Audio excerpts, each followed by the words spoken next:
안녕하세요, 임준입니다. 자, 오늘은요 7강 역사에 대해서 좀 살펴보도록 할 텐데요.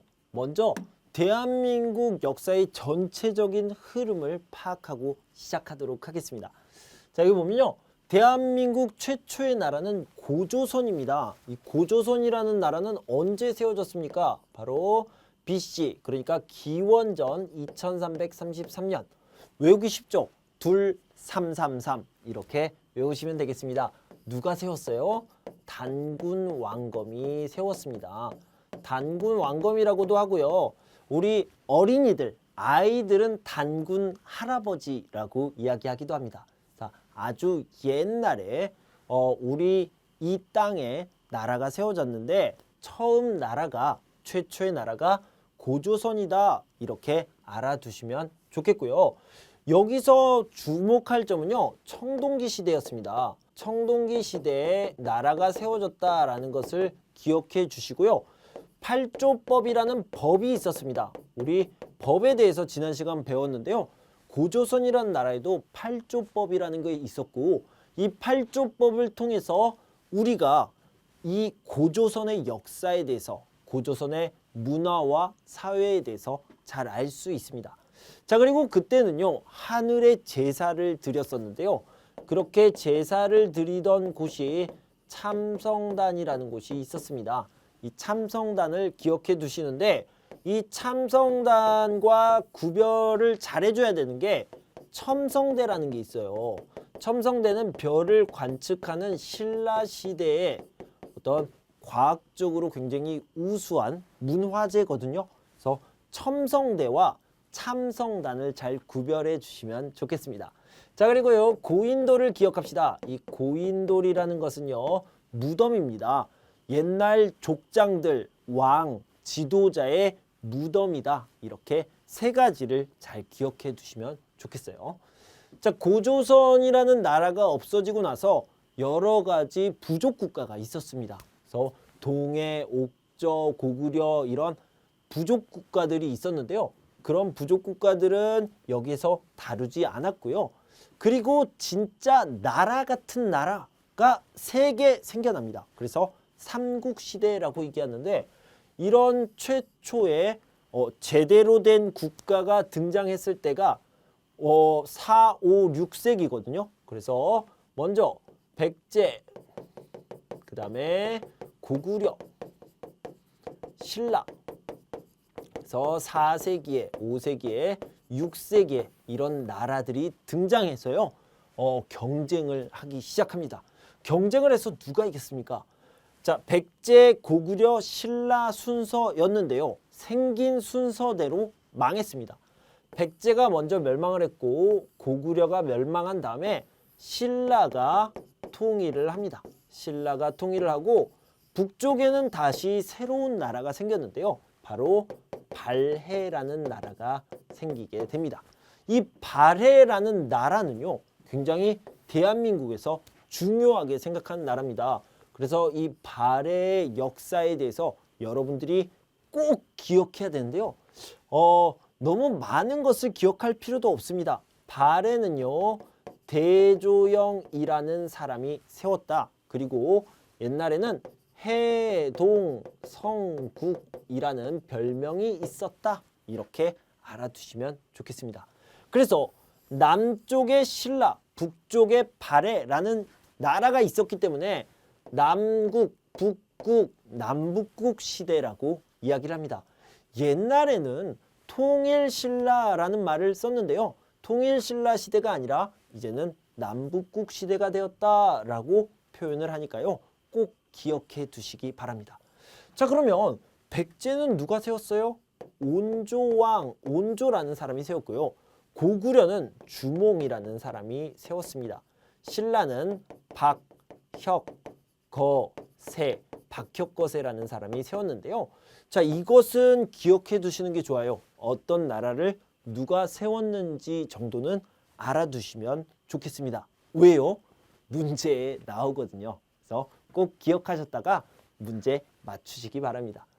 자, 다음 고려라는 나라가 세워지게 됩니다. 여기는요, 왕건이라는 사람이 세우게 되고요. 여기에는 팔조법이라는 게 있는데 여기는 시무십조가 유명합니다. 그리고요, 무역이 성행했다. 무역이 성행했는데 병란도라는 곳이 있었습니다. 무역 항구였어요. 무역을 할 수 있는 항구. 지금은 인천에 항구가 있고요. 부산에 항구가 있죠. 그런데 그런 큰 항구가 개성이라는 지역, 지금 북한 지역에 있는데요. 이런 북한 지역에 병란도라는 항구가 있었습니다. 그래서요, 중국, 동남아시아는 물론이고 유럽까지 무역을 했다라는 기록이 있습니다. 그래서요, 유럽 사람들이나 아니면 아랍 사람, 아라비아 상인들이요, 이 나라, 고려라는 나라를 고려 이렇게 얘기를 하는데 좀 뭔가 비슷하지 않아요? 자, 한국을 영어로 뭐라고 그래요? 코리아라고 얘기하잖아요. 그래서 코리아는 바로 고려라는 이름에서 나온 겁니다. 그래서 무역을 많이 했기 때문에 그때 한국이란 나라가 알려지면서 코리아가 되었다. 여기까지 알아두시면 좋겠고요. 고려의 문화재들이 굉장히 좋은 것들이 많이 있어요. 이따가 사진을 같이 보면서 알아보도록 하겠습니다. 자, 조선은 가장 최근의 나라죠. 물론 대한제국이란 나라도 있었지만 보통 조선 다음 대한민국이라고 이야기를 하는 경우가 대부분이니까요. 자, 조선이라는 나라는요, 이성계라는 사람이 세우게 됩니다. 1392년이었고요. 자, 한번 써볼까요? 1392년에 이성계라는 사람이 이제 왕이 되어서 나라를 세웠는데요. 그래서 태조 이성계라고 이야기하기도 합니다. 자, 그리고 세월이 흘러서 이성계 아들의 아들이 태어나는데 바로 세종대왕이 되겠습니다. 손자죠, 손자. 이성계의 손자. 세종대왕이 한글을 창제하시죠. 그래서 한국에도 글자가 생기게 됩니다. 한글 창제라는 아주 역사적인 사건이 있었죠. 1443년입니다. 물론 반포 같은 경우에는 3년이 지난 1446년에 했습니다. 자, 1392년이고요. 200년이 지난 1592년에는요. 한국에서 아주 큰 전쟁이, 조선에서 큰 전쟁이 치러지게 되는데 바로 임진년이었고요. 일본을 왜라고 얘기합니다. 그래서 난리가 났습니다. 전쟁이 났어요. 임진왜란은 1592년에 시작돼서 7년 전쟁이라고 얘기해요. 7년 동안 전쟁을 치르게 됩니다. 이때요. 임진왜란 하면 떠오르는 장군이 있습니다. 우리 100원짜리 동전에 있는 장군이 있죠. 이순신. 제가 가장 존경하는 사람입니다. 이순신 장군이 활약을 해서 임진왜란을 막아내게 됩니다. 자, 그리고 세월이 흘러서 대한제국이 생기고 일제강점기를 거쳐서 대한민국은요 1948년 8월 15일에 정부를 수립하게 된다. 이렇게 대한민국의 전체적인 역사 흐름을 살펴봤는데요. 자, 다시 고조선으로 가서 하나씩 살펴보도록 하겠습니다. 자, 고조선은요 한국의 역사 흐름이 이러한데 고조선이 최초의 나라입니다. 고조선 건국은 2333년 기원전이에요. BC 2333년에 청동기 문화를 바탕으로 했고요. 단군 왕검이 건국했다라고 얘기할 수 있죠. 고조선의 특징으로는요. 팔조법, 법이 있었고요. 참성단, 제사를 올렸고요. 고인돌, 무덤입니다. 지배자나 족장의 무덤이다. 이렇게 알아두시면 되겠습니다. 한국 역사상 최초의 국가는 어디입니까? 고조선이고요. 단군 왕검이 BC 2333년에 만들었습니다. 건국했습니다. 자, 그리고 발해라는 나라 꼭 기억해 두시라고 얘기했어요.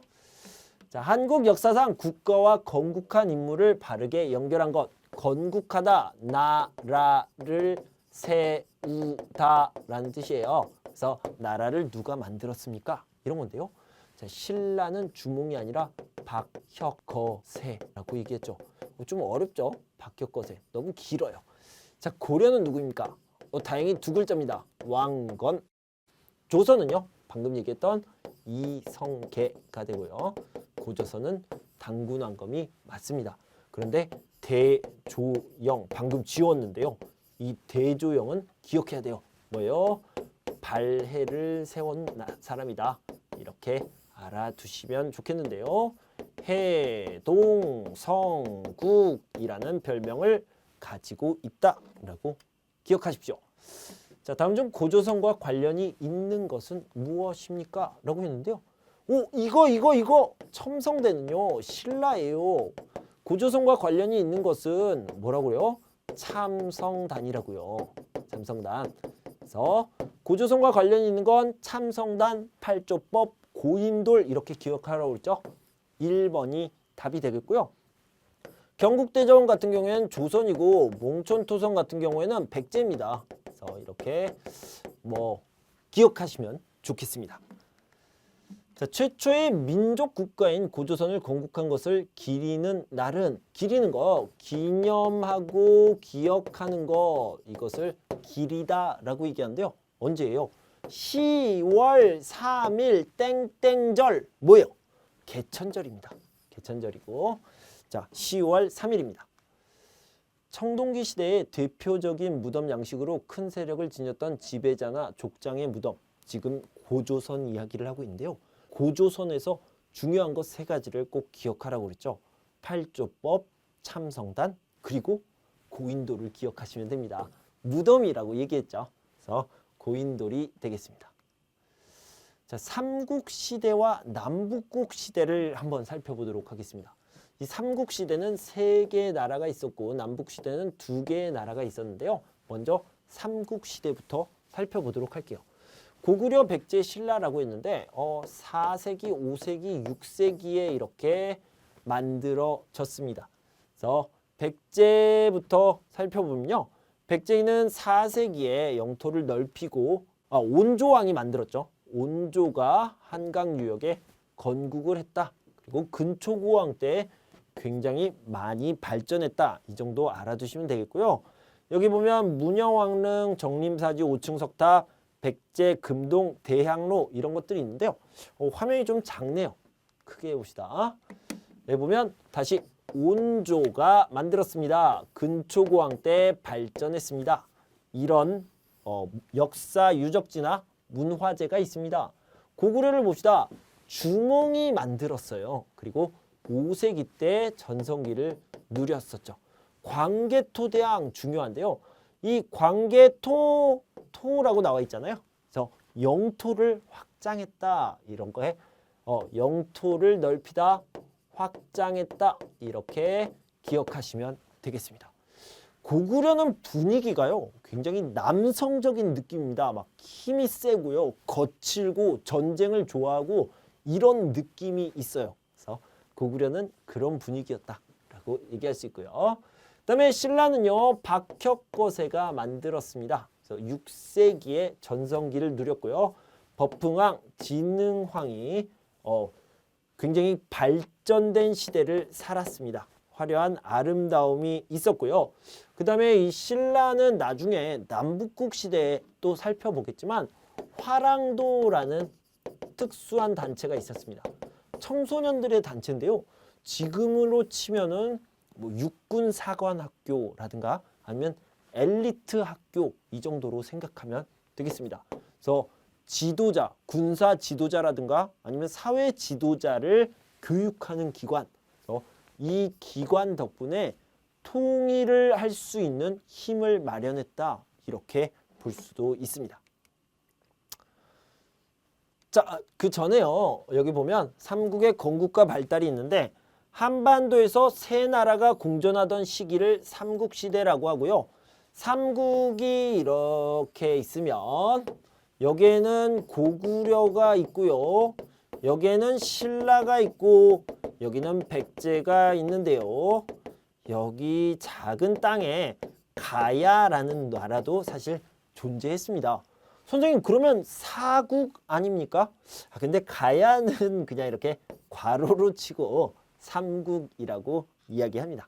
자, 보면 남북국 시대를 봅시다. 아까도 얘기했지만 백제, 고구려 순서대로 망하게 됩니다. 나라가 없어지게 되는 거죠. 그리고 이제 신라가 통일을 해서 통일신라가 되고요. 이쪽은 남쪽이 되겠죠. 자, 백제와 고구려를 차례로 백제 먼저 고구려 나중에 멸망시키고 흡수했습니다. 그래서 고구려의 용맹함과 백제의 우함을 결합한 문화가 있었다. 그리고 북쪽에는요. 원래는 고구려가 있었잖아요. 그래서 고구려의 남은 사람들을 이끌고 대조영이라는 사람이 만들었습니다. 대조영이 왕이 되겠죠. 그래서 그 시대를 남북국 시대라고 한다. 이렇게 알아두시면 좋겠습니다. 자, 광개토대왕. 아까 제가 얘기했죠. 고구려의 왕이에요. 그런데 광개토대왕의 업적 토가 나왔으니까 뭐예요? 영토를 넓히다라고 얘기할 수 있겠죠. 영토 확장을 했던 사람입니다. 자, 그다음에 젊은이들을 교육하여 인재를 양성하는 기능을 담당한 신라의 청소년 단체. 제가 아까 설명드렸던 거 기억나요? 화랑도라고 얘기했죠. 그래서 인재를 양성한다. 엘리트 집단이에요. 그리고 군사훈련을 받습니다. 군사 지도자가 되는 집단들이었습니다. 화랑도예요. 자, 보기가 설명하는 나라 기억나요? 대조영 이렇게 얘기했죠. 해동성국 기억했죠? 뭐예요? 발해입니다. 옛 고구려의 장수인 대조영이 오늘날의 지린성 지역을 도읍으로 하여, 도읍이라는 것은 수도를 얘기하는 겁니다. 캐피털 시티. 수도로 하여 건국함, 해동성국이라 불리며 고구려의 기상과 문화를 이어갔던 나라, 대조영이 세운 발해라는 나라를 꼭 기억하세요. 한국 사람들이 굉장히 중요하게 생각하는 역사이기 때문에 종합평가, 종합시험에 나올 가능성이 굉장히 큽니다.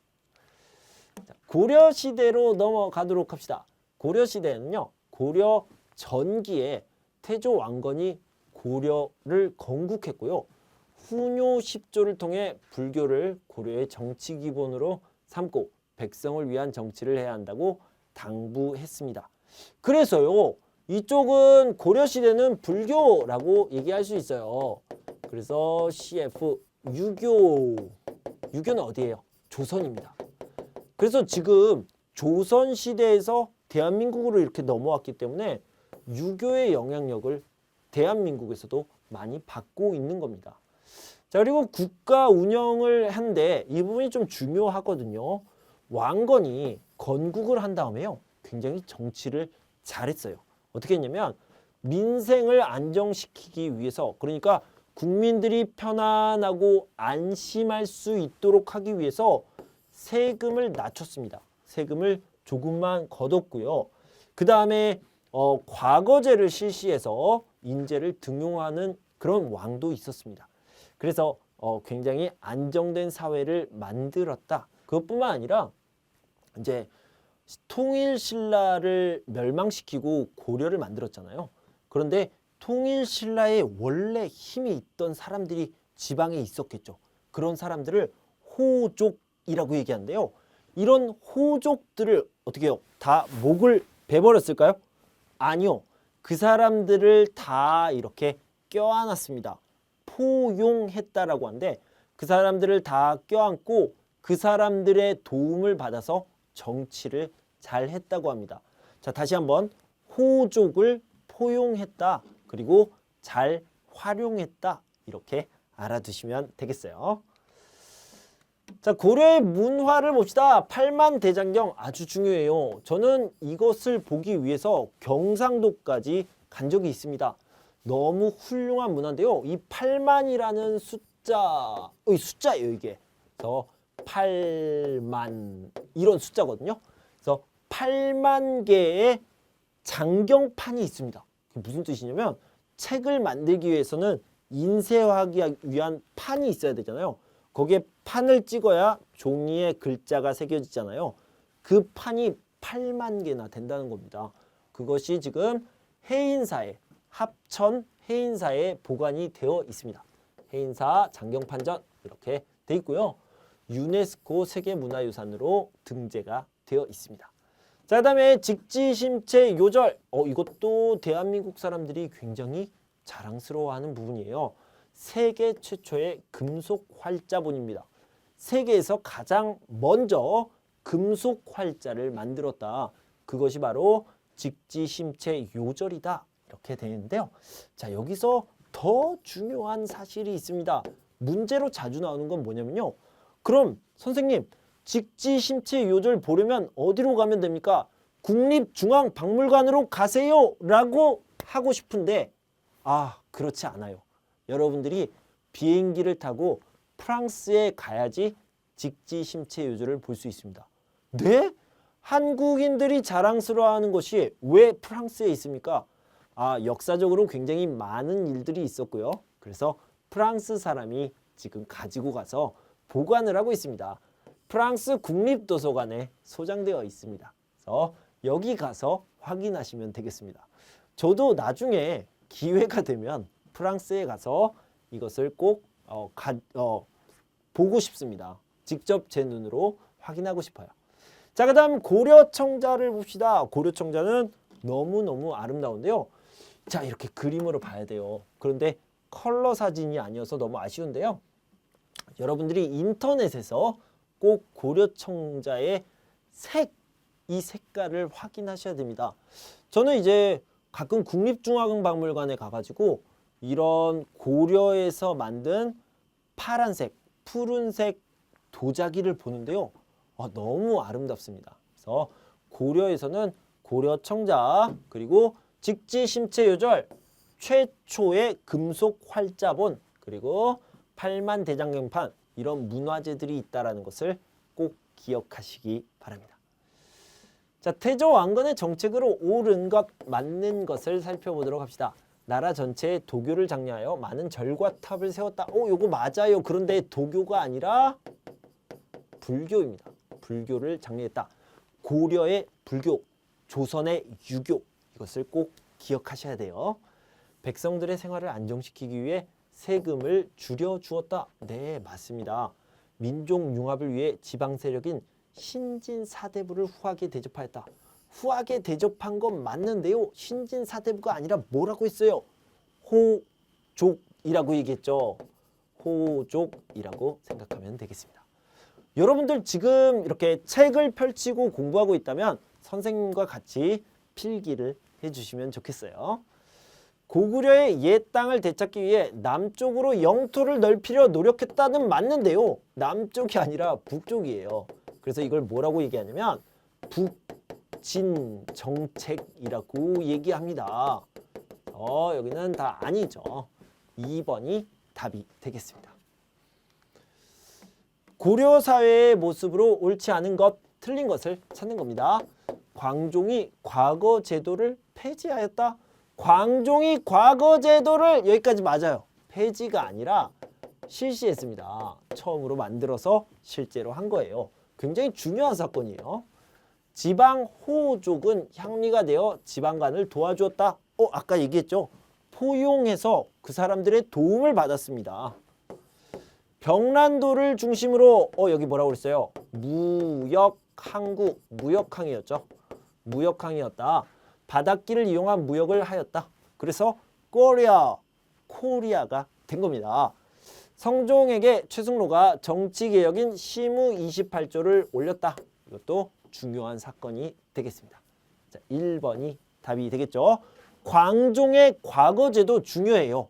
과거제도를 실시했다. 이거 꼭 기억해 두세요. 김부식이 지은 것으로 한국에서 가장 오래된 역사책은 뭡니까? 따로 알아두세요. 삼국사기가 되겠습니다. 삼국사기 김부식 오래된 역사책, 최초의 역사책이다 라고 생각하면 되겠습니다. 고려시대와 관련이 없는 것은 고려시대니까 고려청자 맞고요. 너무 아름다운 색깔입니다. 팔만대장경 제가 너무 좋아해서 경상도까지 가서 구경했습니다. 직지심체요절 대한민국이 세계 최초로 대한민국이 아니라 고려요. 고려가 세계 최초로 금속 활자본을 만들었어요. 그게 어디에 있다고요? 금속 활자본 이렇게 자랑스러운 문화재가 지금 프랑스 국립도서관에 소장되어 있습니다. 여기 써놓을게요. 프랑스.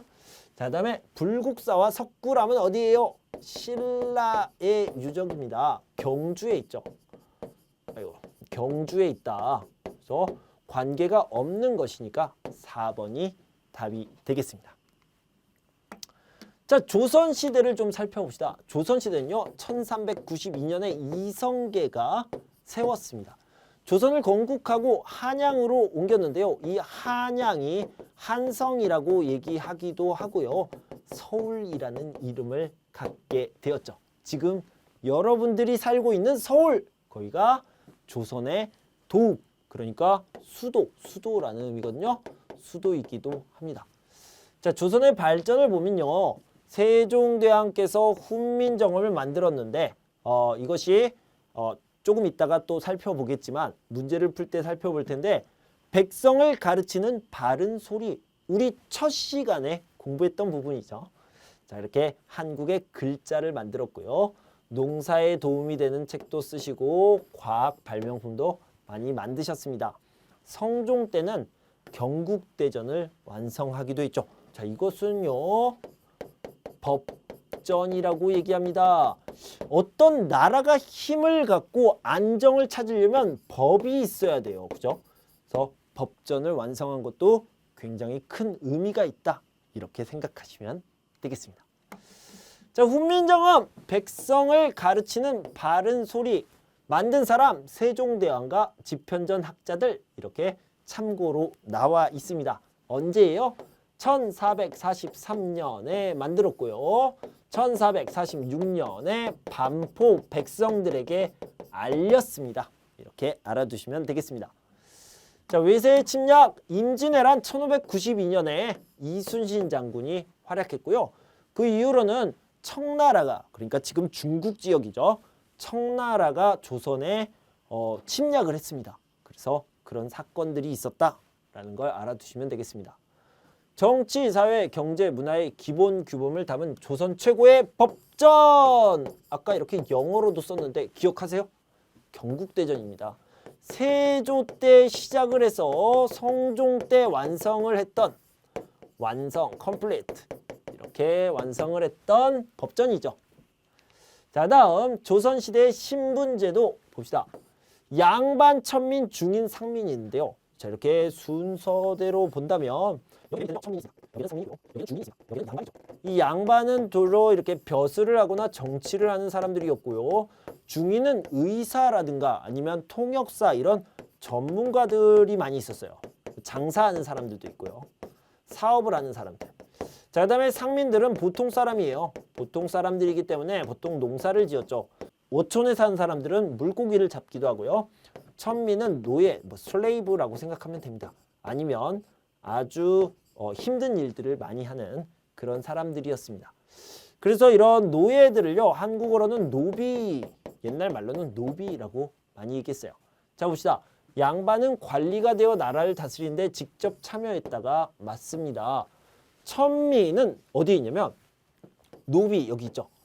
광대, 백정, 무당 등 직업에 종사한 최하층, 가장 낮은 사람들이었다. 이게 뭐라고요?